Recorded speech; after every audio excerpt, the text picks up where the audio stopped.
The chief rabbi of Israel makes a visit to the White House. He sees Truman and he says, Harry Truman, President, you have been put in your mother's womb for such exact time as that. Wow. He said, that's why. And he opens the book and starts reading about Cyrus to him. And Truman says, was I used by God? And he says, yes. And Truman breaks down and cries in the Oval Office. This has held up from the days of Egypt to the United States of America. Yeah. Like clockwork, our God is real. One of the things is we're living in a time when the world is trying to dismiss God and say, oh, that's old, we can move on from that. That's one of the reasons I believe this is here, because no, God, your God is in charge. The God of the Bible is alive and well. 1867, 1917, now we are up to... Well, this is the other one from Herzl. This is the other Jubilee from Herzl, 50 years. So we're at the time of the birth of Israel, which is prophetic. Listen, Jesus cannot come again until Israel is back in the world. And the Bible said, when I was an atheist, that blew me away. That God said it, he said everything he said is coming true. That Israel's in the world, every day you've got a sign from God, that your God is real. And so here, so there's something in that door called the Day of the Scrolls. Yeah. And here it is. Whenever God does something, he does it by his word first. Before he did the universe, his word. Before Israel they came to the land, they came to Sinai, got the word. Before they came back, the word's restored. And even before Israel came in the modern times, you have the word of prophecy around for 2,000 years before it happened in our lifetime. So the word always comes from, God always restores the word linked to the restoration of Israel. So now here's the thing. A little shepherd boy or a shepherd boy is following his goat. He ends up going into a cave, throws a rock in the cave, crashes pottery, looks in there. He finds these ancient scrolls that he brings the scrolls, brings it to a shop. And now what is this? This is the Dead Sea Scrolls. Now, this Dead Sea Scrolls has the Bible in it. It's the oldest Bible in the world. This is 1947. This is 1947, which is crucial. Why? Yep. It just happens after 2,000 years. Why? Because Israel's coming back the next year. Yeah. The Word and then the nation. So he restores the word. And this is something, people said, oh, the Bible was written late. Well, it went from the Middle Ages, that was the oldest, to the Dead Sea Scrolls. So God is upholding his word. And particularly the book of Isaiah, which is filled with prophecies about Israel coming back into the world. Yeah. But here's the thing. This one guy gets it. They give the scroll to this one guy who's a professor in Jerusalem named Eliezer Sukenik. He gets it and he starts opening up the scrolls on one. He brings it back to his apartment, opens up, and he can't believe what he's seeing. It's blowing him away. He never saw anything like it. He's opening it up, and it's being revealed for the first time after 2,000 years. That same night, his son is running into his room, giving him news of something, and giving reports from the radio, because the night that the Dead Sea Scrolls, the Word of God, was now here restored, Isaiah, all that, on that same night, Israel was voted back into the world. Wow. Only God. Only God. You mentioned the little boy.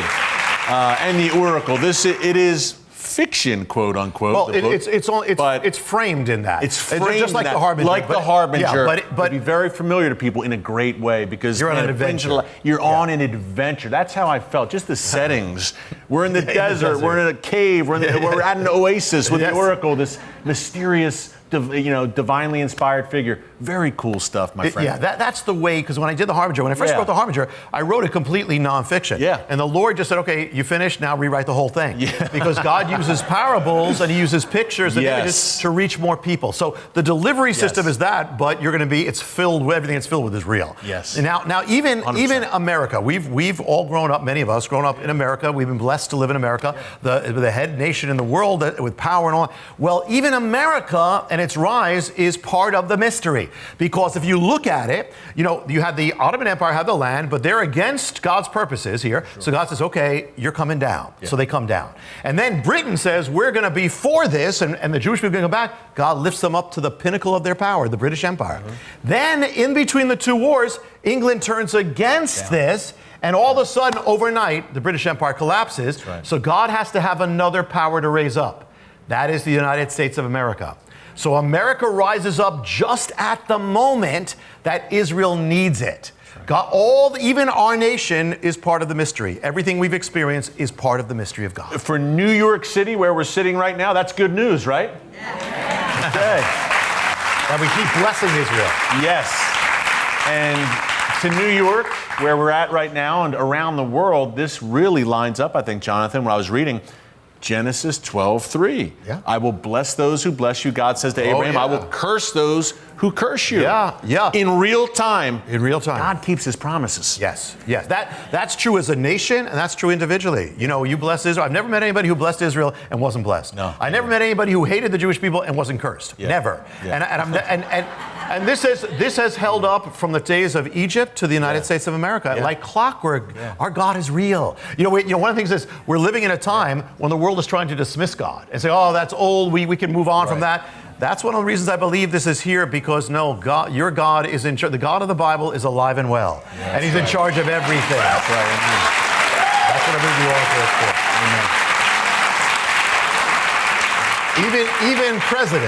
for. Even presidents, even American presidents who played a crucial role in the rebirth of Israel, a prophetic role. Tell us about it. When God, even that, when the Jewish people came back the first time, God had a world ruler, Cyrus, to bless them, to say, go back, to actually bless Jerusalem and come back and rebuild. Cyrus. The mighty Persian Empire. He let them go home from Babylon, from their captivity. Well, when God brought them the second time, which was in our time, which was even bigger, I mean, it's the whole world. Did he have a world leader? Well, he did. An unlikely man, a guy who you'd never expect, but all of a sudden, God raises him from almost nothing and makes him the most powerful man in the world, and his name is Harry S. Truman. And Harry Truman read the Bible several times as a youth. And his best friend was a Jewish man, which God would use years later for Israel to come back into the world. Jacobson. And Harry Truman had a love for Israel, and he actually defended Israel. Well, if FDR, Franklin Roosevelt, had remained in power, it's most likely Israel would not have come back into existence. So Roosevelt, in his last election, decides to lift up this guy, Harry Truman. Yeah. Less than 90 days after Truman is sworn in, Roosevelt dies, and Truman becomes the most powerful man in the world. And now Truman is going to follow the mystery of Cyrus. Yeah. He's the first one. Follow the mystery of Cyrus. In fact, first of all, he's going to recognize Israel. He's going to return. He is instrumental in the UN voting Israel back, just like Cyrus was instrumental. We were the first nation, by the way, if you're in the United States, to recognize the state of Israel, the modern state of Israel. 11 minutes after it was declared. 1948, May 14th. Minutes. Yeah. So I will bless those who bless you. Hello. And when did America become a superpower? At that same moment. So that all happens. And now Truman, not only that, people don't realize, Truman actually first sent the word to the British Empire, let those exiles go back to the land, just like Cyrus did. Yeah. He said, you let them back. And I looked at the day that he said it was a Sabbath, was a Friday. And it was an appointed word. And that begins the return. And the appointed word was Moses telling Israel, the first prophecy, in that day, God will gather you back from all the nations and bring you back to the land. On the exact day. And not only that, after Truman recognized Israel, the chief rabbi, Cyrus, he didn't know what he was doing. He just was doing, and God says, not a believer. I'm using you anyway. And then, but Isaiah says, no, Cyrus, God is the one in charge of you. So Truman also had a Cyrus, had like an Isaiah in a sense. The chief rabbi of Israel makes a visit to the White House. He sees Truman and he says, Harry Truman, President, you have been put in your mother's womb for such exact time as that. Wow. He said, that's why. And he opens the book and starts reading about Cyrus to him. And Truman says, was I used by God? And he says, yes. And Truman breaks down and cries in the Oval Office. And he says? Well, a little while later. Now he's jumping the gun. He's like, no. It's too good. I can't keep it all in.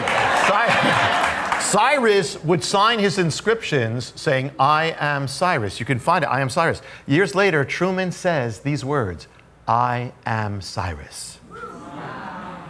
And one of the mysteries here is that when God does like one Jubilee, he prepares the next one and plants the seed. So when he does one, so he's got one Cyrus. In the reign of Harry Truman, that Cyrus, the first American Cyrus, is born a child, Donald Trump, the next Cyrus. Born in the time of Truman. That's going to be another mystery. That's called a teaser in TV, folks. Wow. And folks, we prayed before that this book is going to shake the nations. I believe it's going to have that kind of impact. Okay. So now, all right. So now if you go back to the main Jubilee, that keeps going. We had 1867, 50th year, 1917, restoration.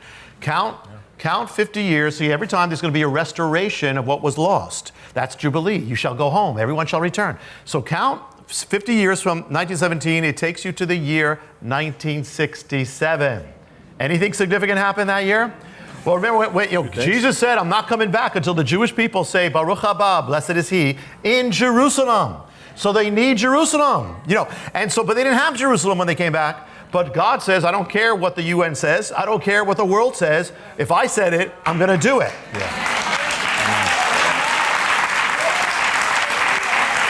So, amazing thing, it all's going to happen, and that year is going to be the year. Israel didn't ask for it, actually. It just came upon them, and Israel enters that year. Jewish soldiers, after 2,000 years, enter the gates of Jerusalem. For everyone shall return home. The owner shall return home. The Six-Day War. Six-Day War comes upon them. And how does it happen? It happens because the Soviet Union, the godless, anti-God, anti-Bible, anti-Jesus Soviet Union, sends a word to the Arab nations false that Israel's going to attack you. That causes the Arab nations to line up to destroy Israel. That brings about the Six-Day War. That brings about Jerusalem. So the Soviet Union brought about biblical prophecy. Wow.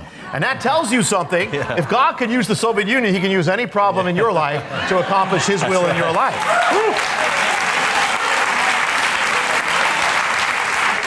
And so, but amazing, in the Bible, a lot of times God gives prophetic songs. That a song of prophecy is given, and then it comes true. You see it in the Bible. Mm-hmm. Well, amazing thing. On the 19th anniversary of Israel, they're having a celebration. And a woman sings a song to the nation. And it spreads throughout Israel, and it's a song of prophecy. The song is called Jerusalem of Gold. Love it. And all of a sudden, Israel is longing for Jerusalem all over. They're all singing it, Jerusalem, Jerusalem. On the night that she introduced the song, the Egyptian soldiers are lining up on the borders of Israel to invade. And it's going to bring about the Six-Day War. So it's all going to come to pass as from the song. And by the end of that, on the end of that war, she has to change the end of the song because it was a song of mourning. But now at the end it becomes a song of rejoicing. Well, remember, God said to Israel when they lost Jerusalem, he said, judgment comes, I'm going to turn your rejoicing into mourning. Yes. But then he says, redemption, I will turn your mourning into joy. Yes. So that's exactly what he did. Right.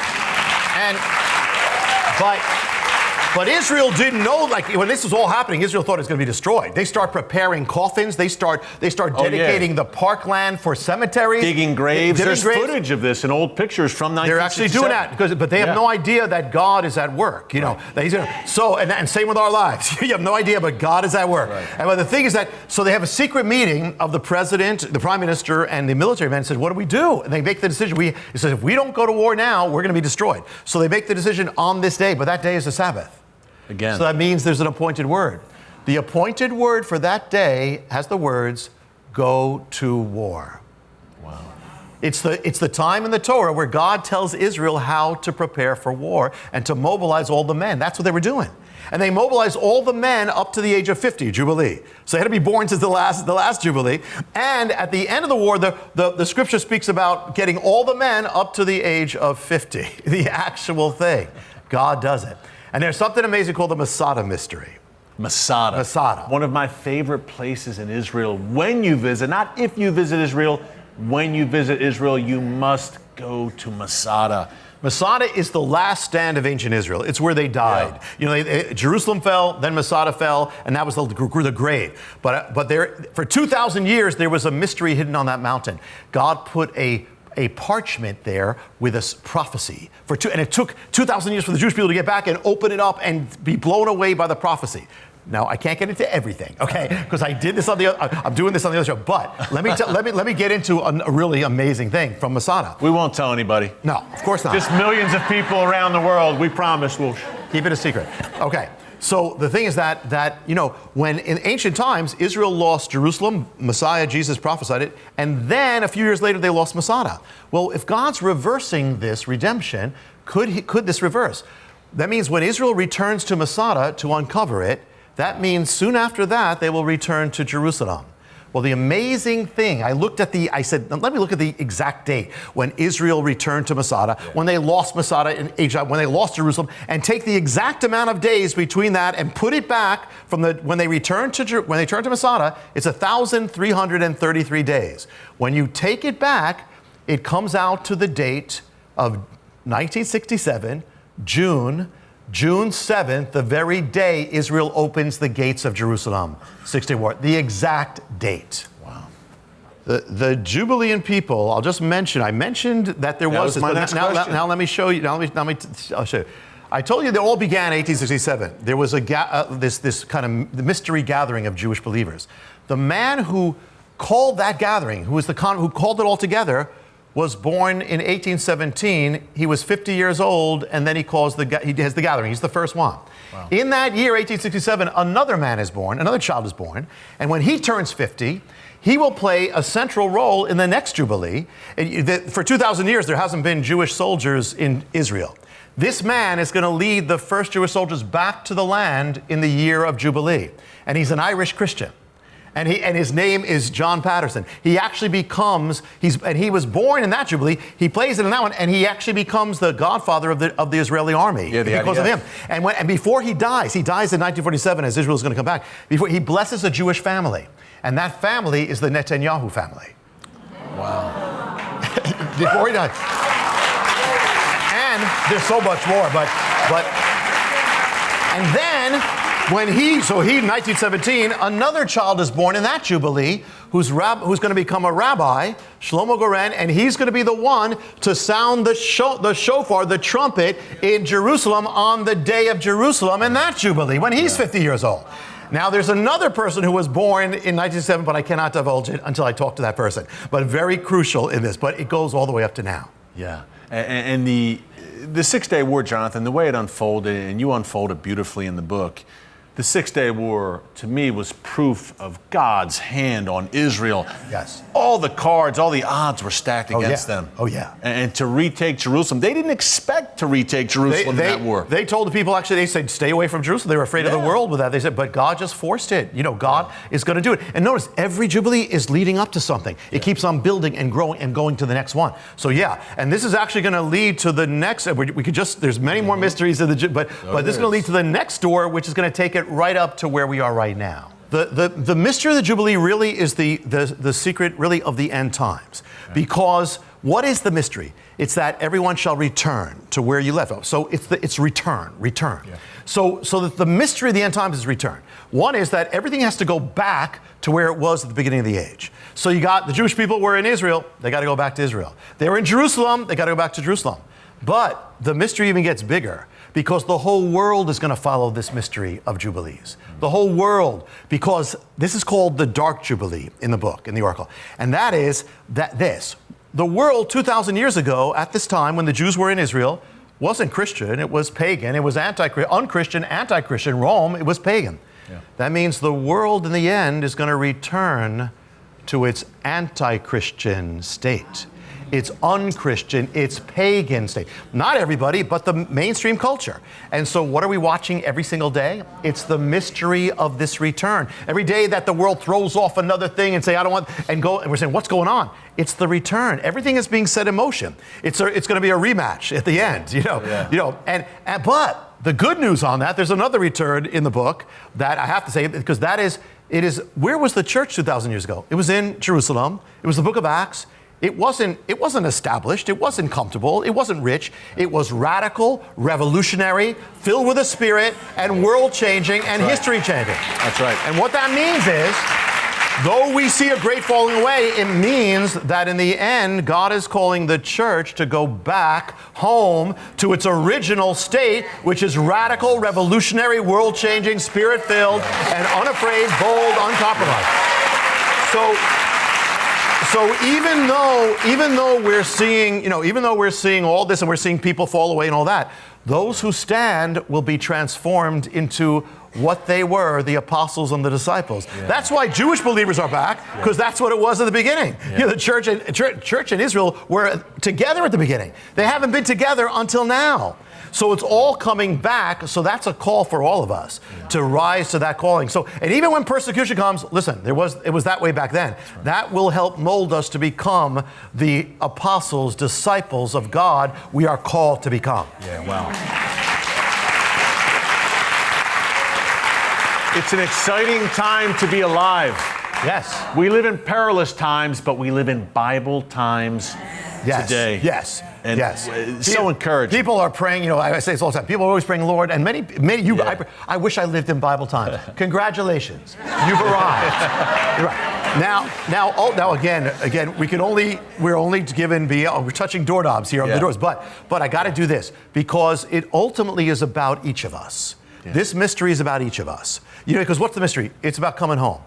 Our whole, in this world, we're never at home. And the older you live, the less you're at home, which is weird because we're not home. But what is salvation? Listen, what is the Jubilee? It begins where you're leaving a land, you're leaving a place that you had. Well, look at the beginning of the Bible. We left our home. We left our time with God. We left our place. And so what is salvation? It's Jubilee. It's coming home. It's returning home.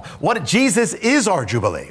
And it's returning home. So he's calling. So our whole salvation is Jubilee. Our whole, he's calling you to become what you were meant to become from the beginning. Restoration, coming home, all that. And that's why I put in the book, it gets very personal at the end, but also that God wants us to live the power of the Jubilee. If we're seeing God, we're seeing all these things so real, so God of Israel, that means he's your God too, so he's just as real for your life. And if he doesn't forget his promise to Israel, he's not going to forget his promise to you. Yes. And if he's going to, so in the same way, if he's going to restore Israel, he's going to restore you. Yeah. Okay, and what is this all leading up to? Missing piece. Listen, this all began when, it wasn't when just Israel left the land, someone else left the land. Messiah did. The ultimate Jubilee is the king was separated from his kingdom. But the return is saying that the king is coming back to his kingdom. He's returning again, and we need to be ready. And I will just say, and I could just touch on it, but there is a seventh door. The seventh door is a mystery. Okay, if you know it. But I will say this. When you read the end of the Bible, what do you read? The tree of life was gone, now it comes back. Everything that was gone comes back.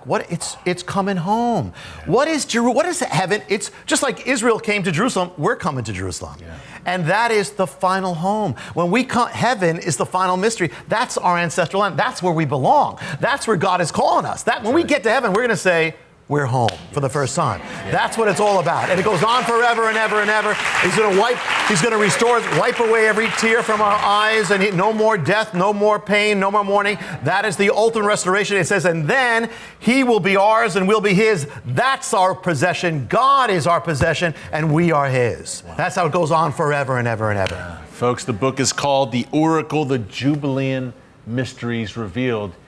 It's going to reach secular folks as well, I think. Pray that, yeah. I really pray do. That's my hope, because if you're not a believer, I try to write it that, listen, a lot of people, they just don't know. They hear, so they don't realize the God that they heard about 2,000 years ago is alive and affecting their life. Whoever you are, it doesn't matter. He's in charge of everything. To the day. To the election. To your birthday. To your election. People are born just for, at exact times, and so are we, each of us. So are we as well. We were born for this age. Yes. And this is an exciting time. It's challenging. Yes. But it could also be the greatest time because God is alive and well. And to stand with him in these times is worth more than when he's popular. That's right. This is the time where he's going to anoint. The eyes of the Lord are searching the entire earth, looking for the one whose heart is completely his. He's going to raise you up. You be that one. He will raise you up. He will anoint you.